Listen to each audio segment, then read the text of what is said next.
Assalamualaikum warahmatullahi wabarakatuh. Perkenalkan, saya Rania Gusnu Putri, NPM 2208260117. Di sini saya ingin mempresentasikan tugas remedial pada blok respiratori.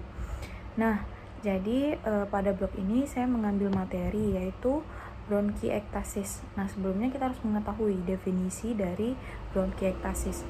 Nah, bronkiektasis ini merupakan suatu dilatasi abnormal pada bronkus yang kronik dan menetap disertai dengan destruksi dinding bronkus akibat adanya kelainan kongenital ataupun yang didapat seperti infeksi kronik pada saluran napas.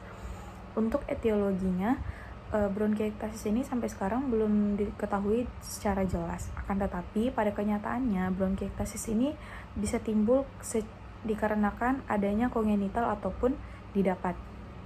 Nah, untuk patofisiologi dari bronkiektasis ini belum diketahui secara pasti, tetapi dapat diduga bisa disebabkan oleh infeksi transmural dan adanya reaksi radang yang terjadi. Nah, infeksinya itu biasanya disebabkan oleh bakteri Pseudomonas aeruginosa, yang mana bakteri gram negatif obligat. Nah, kemudian untuk faktor resiko terjadinya bronkiektasis ini itu bisa disebabkan beberapa faktor.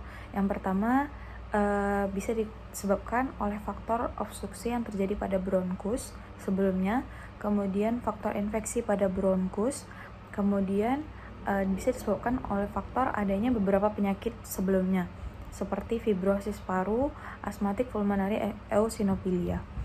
Untuk diagnosisnya itu cara menegakkan diagnosis, yang pertama kita harus mengetahui gejalanya.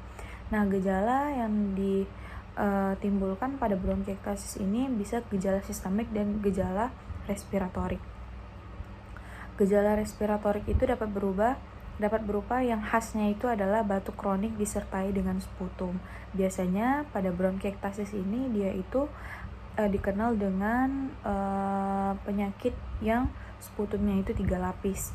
Nah, kemudian pada gejala respiratorik juga disertai dengan batuk darah, sesak napas, dan nyeri dada. Itu gejala khas respiratorik dari bronkiektasis. Nah, untuk gejala sistemiknya itu dia khasnya itu demam yang berulang. Kemudian untuk pemeriksaan fisik itu semuanya dalam batas normal, akan tetapi pada auskultasi itu akan dijumpai ronki basah atau mengi yang dijumpai ketika sudah terjadinya obstruksi dari bronkus.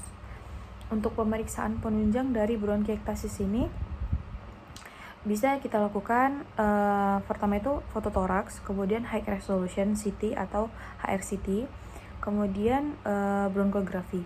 Nah, pada pemeriksaan penunjang itu pada fototoraks itu akan dijumpai, bisa kita lihat pada gambar ini, adanya terlihat cincin-cincin dengan atau tanpa air fluid level, yang mana dia itu mirip seperti gambaran sarang tawon atau disebut dengan honeycomb pada daerah yang terkena.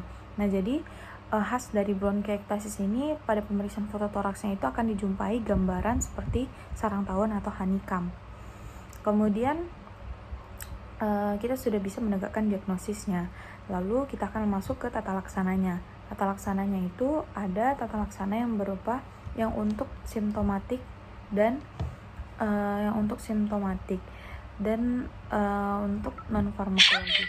Nah, untuk yang simptomatik itu bisa diberikan bronkodilator, yang mana bronkodilator ini diberikan yang berfungsi untuk obstruksi pada bronkus.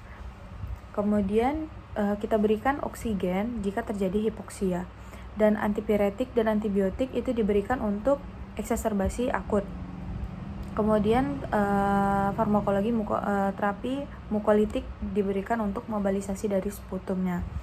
Nah, kemudian untuk yang fisioterapinya itu untuk yang non farmakologi bisa kita lakukan fisioterapi dada, yang mana fisioterapi dada ini